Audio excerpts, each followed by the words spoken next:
The music at the wedding was loud. Glasses clinked, people laughed, but the man standing near the back of the room barely heard any of it. His eyes were fixed on one thing: his son, standing at the center of the reception hall, smiling, talking to guests, looking happier than he had ever seen him. The man felt something warm in his chest, pride.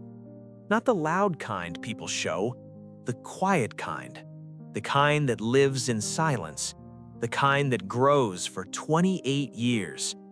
He watched his son shake hands with relatives, watched him hug friends, watched him laugh the way he used to laugh when he was a child.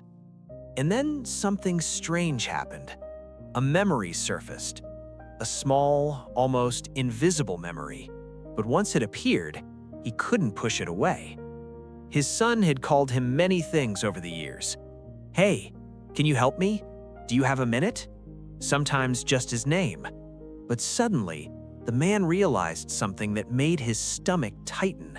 In 28 years, his son had never called him Dad. Not once. At first, he thought the idea was ridiculous. Of course he had. Every child says it. Dad, Papa, Father, something. But the more he thought about it, the more the silence grew louder. He tried to remember a birthday, a school morning, a soccer game, a holiday dinner. Nothing. Just his name. Always his name. The man felt a quiet unease spread through his chest. Maybe he had simply forgotten. Maybe the memory was buried somewhere. So he started replaying moments in his mind. The day his son was born. The hospital room smelled like disinfectant and warm blankets.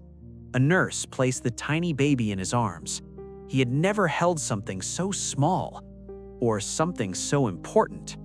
He looked at that tiny face and whispered something he had never said out loud before. "I'll protect you." And he meant it. The years moved fast, too fast. His son learned to walk, learned to talk, learned to run through the house like a storm. The man remembered fixing broken toys, late nights helping with homework, standing in the rain at football practice, driving across the city for school competitions. He had been there, everywhere, every important moment. When the boy fell off his bike and scraped his knee, when he lost his first soccer match, when he got his first job, when he bought his first car, the man had always been there, quietly, in the background, like fathers often are. But still, the memory refused to change. His son had never said it, not once. Across the room, someone tapped a glass.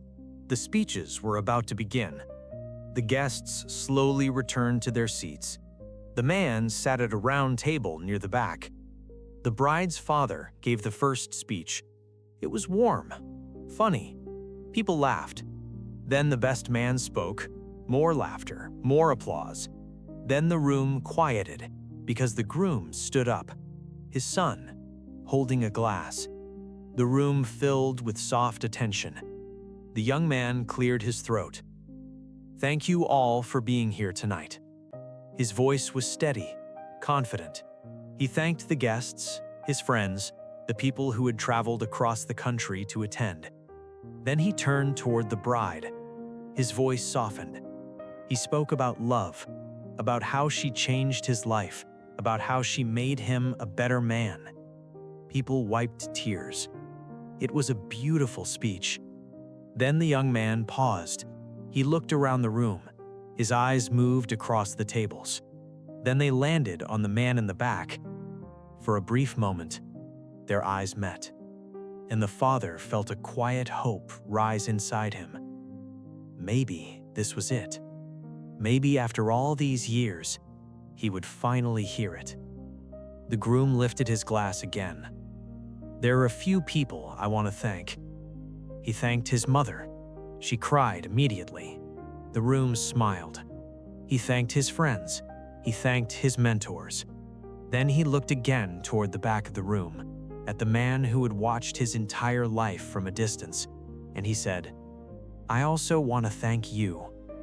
The father leaned forward slightly. His heart beat harder. The groom smiled. "You taught me how to stay calm when life gets difficult." The father felt warmth spread through his chest. "You showed me how to work hard even when nobody is watching." A few guests nodded. "And you showed me something I didn't understand until recently." The groom paused. The room became quiet. "You showed me what quiet love looks like." The father's throat tightened. The groom looked down at his glass for a moment, then back up. "And I know you never expected recognition for it." The father suddenly felt a strange pressure behind his eyes. "But I see it now." A long pause filled the room. Then the groom raised his glass. "Thank you for everything." The room applauded. People smiled. Some wiped tears. The father slowly clapped with everyone else. But inside him, something remained unfinished. Because even now, after everything, his son still hadn't said it. The music returned. The celebration continued. People danced, talked, laughed. But the father eventually stepped outside. The night air was cool, quiet. For the first time that evening, he could breathe.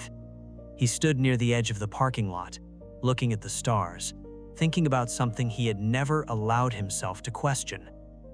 Maybe he had done something wrong. Maybe, somewhere in those 28 years, he had missed something important. Maybe being present wasn't enough.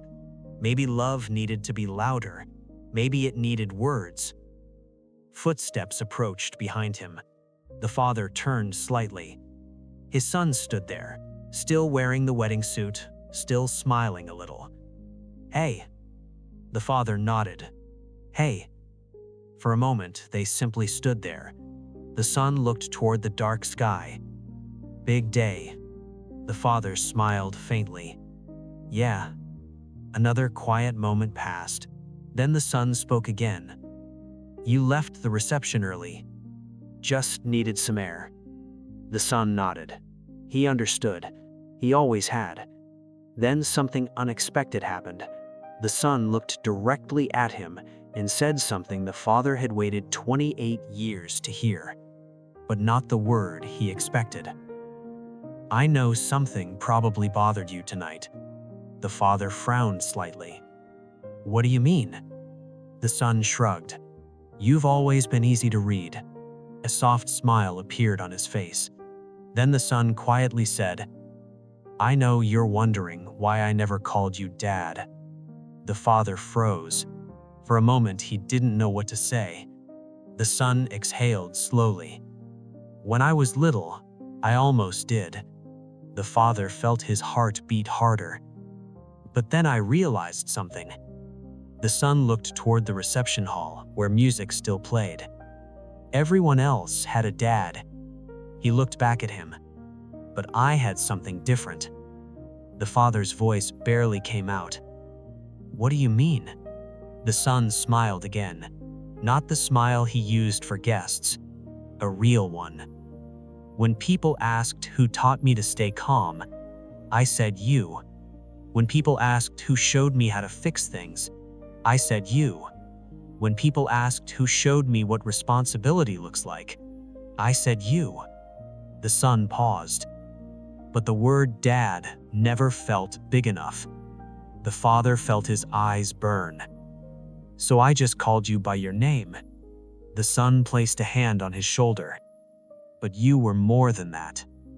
For the first time that night, the father felt the silence finally disappear. And for the first time in 28 years, he realized something he had never understood before. Some children don't say the word, not because the love is missing, but because the respect is so deep that the word simply isn't enough. The music from the reception hall drifted into the night air, and this time, the father finally smiled.